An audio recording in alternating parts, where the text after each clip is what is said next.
কে এমন না হয়, কে তো স্বামী হারা সন্তান হারা নয়।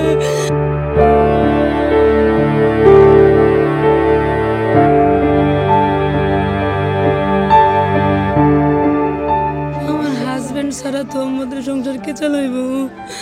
আমার হাজবেন্ড ছাড়া তো আমাদের তিনজনের কেউ নাই পৃথিবীতে, কেউ নাই আপন।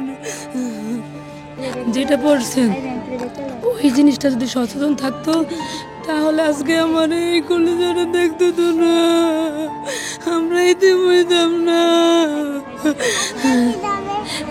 সরকার যে কাজ করে দিয়েছে ওখানে ওখানে সচেতন থাকা দরকার না মানুষদের? অবশ্যই তো সচেতন থাকা দরকার। তাহলে কেন ওইটা ঠিক মতো সচেতন ভাবে রাখে নাই? জানে যে নিচে মানুষ চলাচল করবে, উপরে ঠিক রাখতে হবে না? যে কোনো মানুষের তো হইতে পারে, আজকে আমার না কালকে আরেকজনের তো যাবে। কেন এরকম হলো?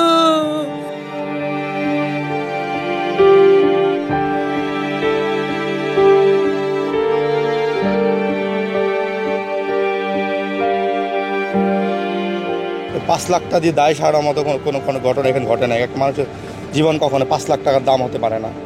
এমনকি যদি এখন $1 মিলিয়ন দিয়ে দেয় তারপর তাকে ফিরে পাওয়া যাবে না, কিন্তু অ্যাটলিস্ট এতটুকু নিশ্চিত করতে হবে যেন এই আবু কালামের পরিবার আর 2টা বাচ্চা সারা জীবন যেন ভালোভাবে চলতে পারে, এমন একটা ব্যবস্থা তাকে গ্রহণ করতে হবে।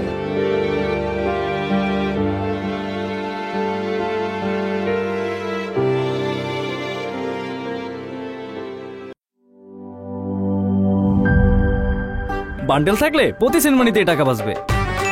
বিকাশ সেনমানি বান্ডেল কিনে জিতুন প্রতি লেনদেনে।